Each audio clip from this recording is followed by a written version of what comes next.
Hello মুসলিমের বউ, I means মাই ভাই, হাউ আর ইউ? তো বাবি তুই এরকম করস, মানে এটা কি টাকা আমি তো বুঝলাম না। তো আমি বললাম যে আমি যে একটা রাষ্ট্রের অতি গুরুত্বপূর্ণ ব্যক্তি, তুমি কি এটা জানো? হ্যালো ভাইবস, তুই গুরুত্বপূর্ণ কেমনে লিখবে? আমি বানাইছি, তোমরা তো আমার গণ হয়ে না, বাড়ির গরু গাড়ার ঘাস খায় না। তো আমি মনে করছি আমি একটা গুরুত্বপূর্ণ ব্যক্তি, এই জন্য একটা আইন করে লাইছি। এটা কেমনে সম্ভব? সম্ভব।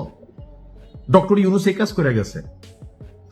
ডক্টর ইউনুস সম্পর্কে আমার মনে হয় এই 18 মাস যদি এই ব্যক্তি ক্ষমতায় না থাকতো, ওনার যে এতটুকু চরিত্র আছে ভিতরে ভিতরে, লোভ 100%। ভাই 660 কোটি টাকা মাফ নিছে, গ্রামীণের লাইসেন্স যাই নিছে ফাইন, কিন্তু যাওয়ার ঠিক 2 দিন আগে একটা আইন করে চলে গেছে, একটা গ্যাজেট প্রকাশ করে চলে গেছে।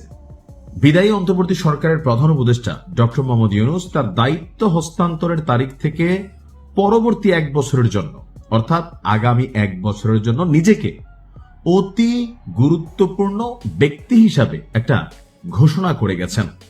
এর ফলে দায়িত্ব পরবর্তী সময়, অর্থাৎ বিএনপি সরকার ক্ষমতায় আসার পরও বিশেষ নিরাপত্তা বাহিনী অর্থাৎ এসএসএফ এর কঠোর নিরাপত্তা সার্ভিস তিনি পাইতে থাকবেন, কারণ তার কনফিডেন্স আছে তিনি যেসব কাজকর্ম করছেন।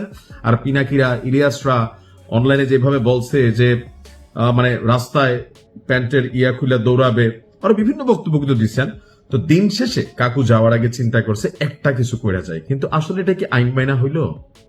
তৎকালীন কার্যালয়ের সচিব, বর্তমানে তিনি আবার জনপ্রশাসন মন্ত্রণালয়ে সংযুক্ত আছেন, মোহাম্মদ সাইফুল্লাহ পান্না। ওনার সই করা প্রজ্ঞাপনটি গত 10 ফেব্রুয়ারি প্রকাশিত হয়, তবে সেটি জনগণের সামনে প্রকাশ পেয়েছে মাত্র 2 থেকে 1 দিন আগে।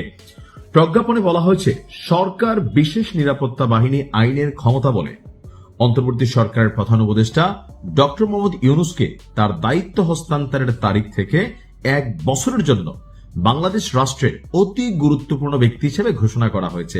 মানে নিজে গুরুত্বপূর্ণ ব্যক্তি বানাইয়া নিজেই সরকারের প্রধান। তাহলে আমরা অন্যদের কি দোষ দেবে? এই যে ডক্টর ইউনুস খালি হাসি দিয়া সাইরা দিত, এবার বুঝতে পারছেন? এই জিনিসগুলো আমি বলছি যে ওনার লোভ, ওনার যে চাহিদা, এটা আসলে এত বছর বয়সে আইসো, বা উনি যে সরকার পরিচালনা করছেন শেখ হাসিনার পরিণতি দেখা ওনার মধ্যে ভয় হয়েছে যে রাষ্ট্রের ক্ষমতা ছাড়ার পরে তলে তলে হয়তো অনেক কিছু প্রকাশ পেয়ে যাবে, জনগণ খেপা যাবে, সে সময় হয়তো রিয়াকশন দিবে, তিনি হয়তো মবের শিকার হইতে পারেন। আর এই কারণে তিনি কিন্তু এই কাজটা করে গেছেন। ডক্টর ইউনুস যে অধ্যাদেশটি অতি গোপনীয়তার সাথে করেছেন তা 2006 সালের 29 অক্টোবর SRO নম্বর 285 কে সংশোধন করে করেছেন।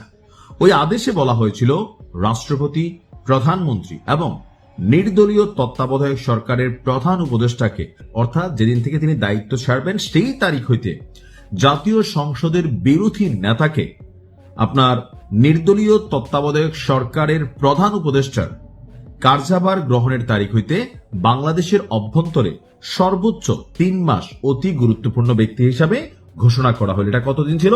3 মাস। ডক্টর ইউনুস এই আদেশের আলোকে, মানে এই আদেশের আলোকে শুধু তার নিজের জন্যই 1 বছরের জন্য তিনি আইনটাকে সংশোধন করেছেন, অর্থাৎ যেটা 3 মাস ছিল তিনি 1 বছর করে ফেললেন। ওয়াও! আমরা আসলে কি পাইলাম? জুলাই যোদ্ধারা যে ডক্টর ইউনুসের কি পরিমাণ উঠাই দিয়া গেছে, আর ডক্টর ইউনুসেরও এই শাসন আমলকালীন ভিতরে তলে কাঁচা আছে, যে আমরা শুনি বিভিন্ন ঘটনা আসলে মানে সত্যি, মানে মবের ভয় পাচ্ছে বা বড় কোনো ঘটনা করে রাখছে, হয়তো আস্তে আস্তে আসবে। কিন্তু বাকিদের ক্ষেত্রে, এই যে তার যে বাকি উপদেষ্টা ছিল তাদের ক্ষেত্রে সে এই ধরনের কোনো প্রজ্ঞাপন জারি করেনি। আইন বিশেষজ্ঞরা বলছেন কোন ব্যক্তির জন্য আইন পরিবর্তন বা প্রণয়ন করা যায় না। 10 ফেব্রুয়ারি অতি গোপনীয়ভাবে আপনার জারি করা অধ্যাদেশটিকে একদিকে যেমন সংবিধানের মৌলিক নীতির লঙ্ঘন হিসাবে বলা হয়ে থাকে, ঠিক তেমনি ডক্টর ইউনুসের স্বার্থপরতার একটা উদাহরণ হিসাবে বলা হচ্ছে। আমার কাছে মনে হচ্ছে যে এই নিউজগুলো দেখার পরে আমরা যারা রাজনীতিবিদদের নিয়ে এতদিন সমালোচনা করতাম, তো মনে হচ্ছে ভাই এই দেশে কে ভালো হবে, কারা ভালো হবে? পিনাকিরা কি এগুলো নিয়ে ভিডিও বানাবে? না, পিনাকিরা বানাবে না। তবে এই বিষয়গুলো আমার মনে হয় জাতির, দেশের মানুষের জানা জরুরি।